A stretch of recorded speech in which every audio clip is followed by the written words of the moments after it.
students, today we are going to learn about the poem on the water. Okay, first see the picture. Okay,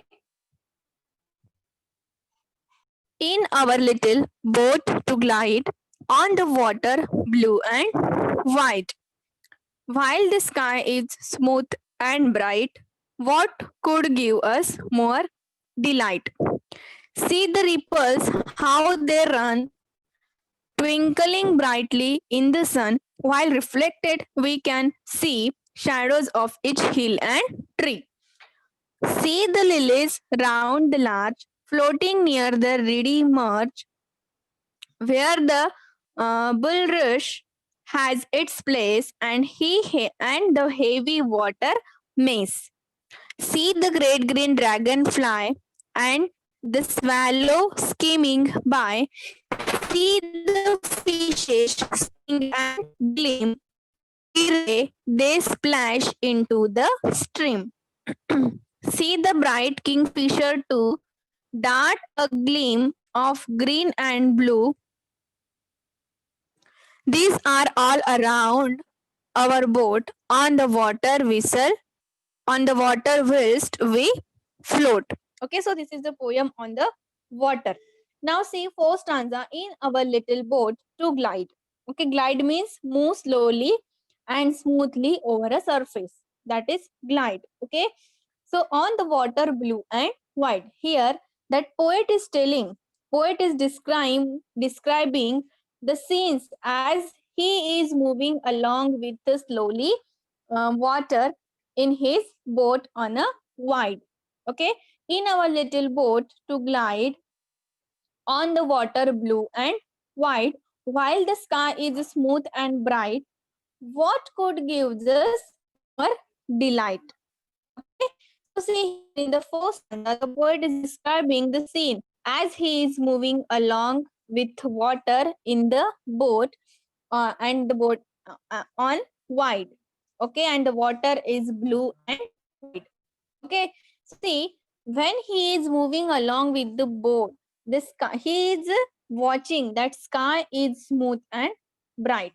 Sky, how the sky is smooth and bright, and the poet asks this question, yes, what could give us more delight?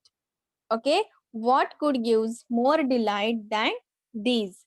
Okay, what could give more pleasure than this? Okay, when he is moving along with his boat, okay, he just saying that he is describing that the scene as he moving along slowly with the water in the boat, and the water is blue and white, and the sky is smooth and bright, and the poet asks to us a question that why, what could give us more delight than this?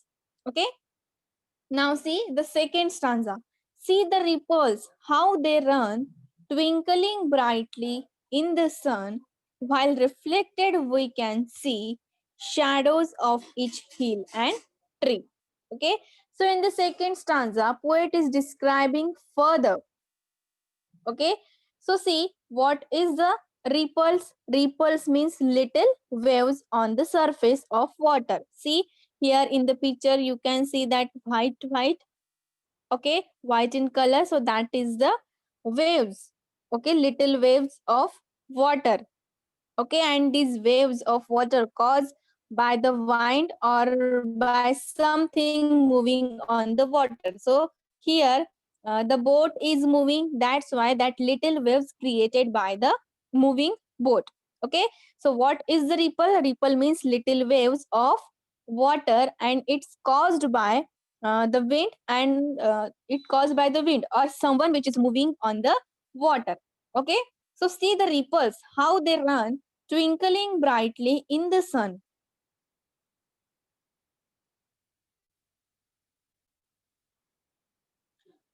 While reflected, we can see shadows of each hill and tree. So here in the second stanza, the poet asks us to observe the way the waves, the water waves, the little water waves, okay, in the water, and they are move quickly. Okay, and they are twinkling brightly in the sun. Okay, so see here the poet is telling us, yes, poet is asking us to observe the way the ripples in the water. Okay, to observe the way, or the observe the way of the little waves on the surface of the water, which is causing because the boat is moving, or sometimes it's caused by wind. So the poet telling here that observe that ripples and how they run, twinkling twinkling brightly in the sun. Okay, and that ripples in the water move quickly and twinkling, they are twinkling brightly in the sun. While reflected we can see shadows of each hill and tree. And he further says that he can see the shadow of each hill and tree, means reflected image of that shadow, reflected image of the shadow of each hill and tree in the water. Okay, while reflected we can see shadows of each hill and tree. So further he is telling that, he says that he can see the shadow of each hill and tree, reflected images of tree and hill in the water. So this is the second stanza.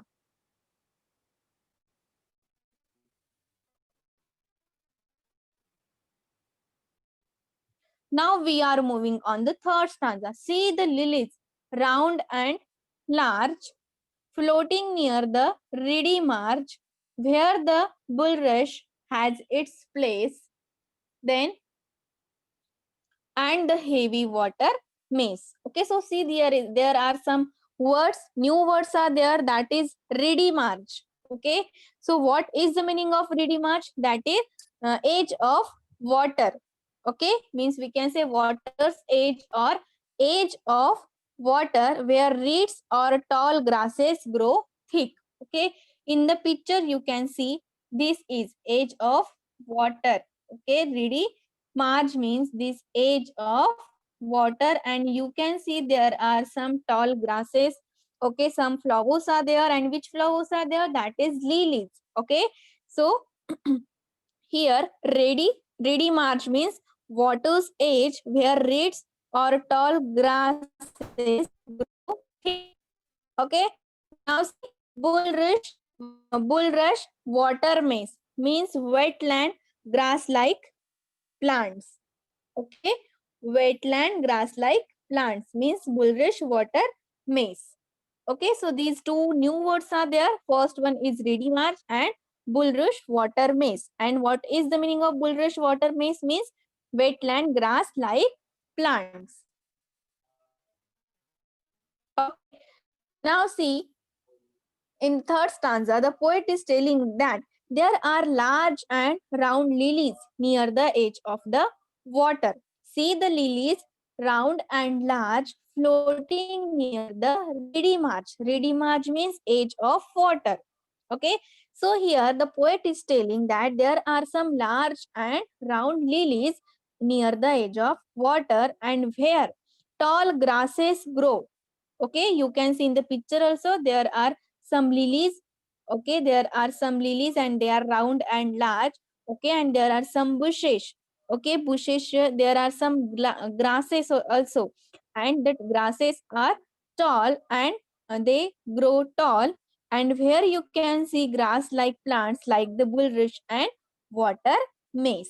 Okay, so see in the third stanza, the poet is telling that there are some large round lilies, okay, near the edge of water, and near the edge of water where the tall grasses grows.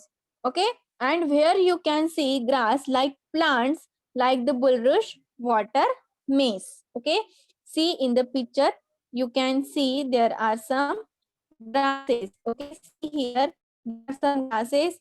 See, see here tall grasses are there. Okay, so here where you can see grass like plants like the bulrush and water maze. Okay, means the plants like the uh, bulrush and water maze means what? Wetland grass like plants you can see also. Okay, now see the fourth stanza. See the great green dragonfly and the swallow skimming by. See the fishes spring and gleam, ere that splash into the stream. Okay, so here some new words, that is ere. Ere means what? Before. Ere means before. It is the old English ere, and what is the meaning? That before. Okay, so in the fourth stanza, the poet can see a big screen dragonfly and a small bird. Okay,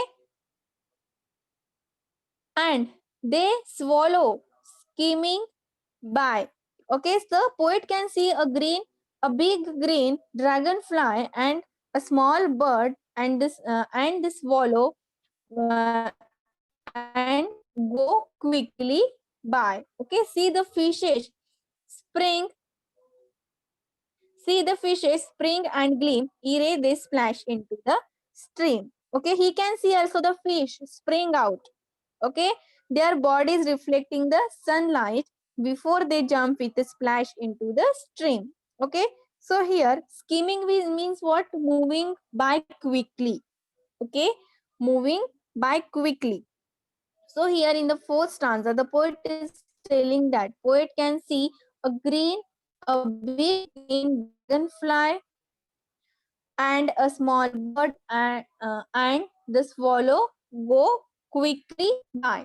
Okay, he can see also the fish spring out, their bodies reflecting with the sunlight, and before they jump with a splash into the stream.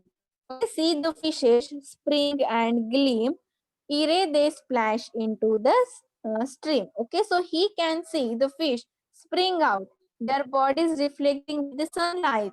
Okay, and before they jump with a splash into the stream. Okay, now see next to stanza means last stanza. See the bright kingfisher to dart a gleam of green and blue.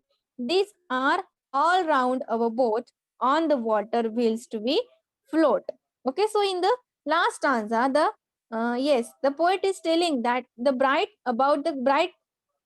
kingfisher. Okay, the bright kingfisher, green and blue. See the bright kingfisher to dart a gleam of green and blue. Okay, so there is a bright kingfisher, green and blue, can also be seen darting here and there. Okay, dart means move suddenly and rapidly. That kingfisher is also moving here and there. Okay, so poet is telling that there is a bright kingfisher, blue and green, and he can be seen darting here and there. He is moving suddenly here and there. All these insects, birds and plants, these are all around our boat on the water whilst we float. Okay, so all these insects, birds and plants are around the poet's boat, which is floating on the water. Okay, so this is the fifth stanza. The poet is telling that there are all the insects, birds, and plants are around the poet's boat, and these are floating on the water. So this is the poem on the water. Okay, so in the poem on the water, the poet is describing the scene as he is moving along slowly with the water, and the water is blue and white. Okay, and the sky, he is seeing, he is watching the sky that is smooth and bright, and he is asking a question to us: what could gives us more delight, okay, more pleasure than this? Okay, so in the second answer, the poet is telling further that he is asking to observe the way of moving water, ripples. Okay, moving water in and that water is moving quickly, and twinkling, that water is twinkling brightening in the sun. And he says that he can see the shadow of each hill and tree reflected in the water. See the lilies round and large. Okay, so means there are large and round lilies near the edge of water, and there are also some tall grasses which grows and where you can see a grass like plants like the bulrush and a water maize. Okay, means the plants which we found in the wetland. Okay, the poet can see a big green dragonfly and small birds. The swallows go quickly here, go quickly, they are moving. Okay, and he also see the fish spring out, their bodies reflecting in the sun, and they are jumping in the water, they are jumping in the stream. Okay, and in the last stanza, the kingfisher, which is green and blue, also darting here and there. So the poet is telling that all the insects, fishes, birds, plants are around the boat which is floating on the water. So this is the poem on the water.